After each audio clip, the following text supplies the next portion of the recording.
বাংলাদেশে সংখ্যালঘু হিন্দুদের উপর নির্যাতনের প্রতিবাদে ধর্মনগরের রাগনা সীমান্ত অবিলম্বে বন্ধের দাবিতে বিএসএফের কাছে স্মারকলিপি জমা দিয়েছে বিশ্ব হিন্দু পরিষদ উত্তর ত্রিপুরা জেলা সমিতি।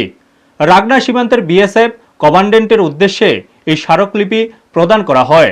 স্মারকলিপিতে ভিএইচপি নেতৃত্ব অভিযোগ করেন, প্রতিবেশী দেশ বাংলাদেশে সংখ্যালঘু হিন্দুদের উপর ধারাবাহিকভাবে নির্যাতন, সহিংসতা ও হত্যাকাণ্ড ঘটছে। এই পরিস্থিতিতে সীমান্ত দিয়ে সব ধরনের বাণিজ্যিক ও যোগাযোগ ব্যবস্থা অবিলম্বে বন্ধ করা প্রয়োজন বলে তারা দাবি জানান।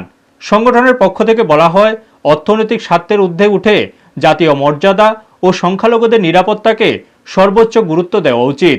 পাশাপাশি বিষয়টি দ্রুত ঊর্ধ্বতন কর্তৃপক্ষের কাছে পৌঁছে দিয়ে যথাযথ পদক্ষেপ গ্রহণের জন্য প্রশাসনের কাছে আবেদন জানানো হয়।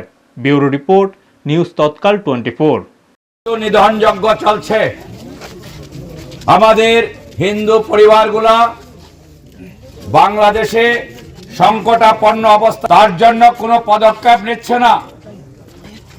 ইতিমধ্যে অনেক হিন্দু ভাইকে মারপিট করে, হিন্দু বোনদের মারপিট করে,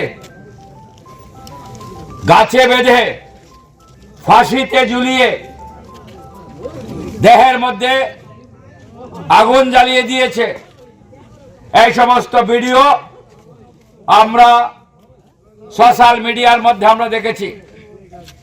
গত পরশুদিন একটা মাকে এত প্রচন্ড ঠান্ডার মধ্যে তাকে একটা গাছে বেঁধে বেধড়ক পিটিয়েছে। আপনারা দেখছেন নিউজ তৎকাল 24।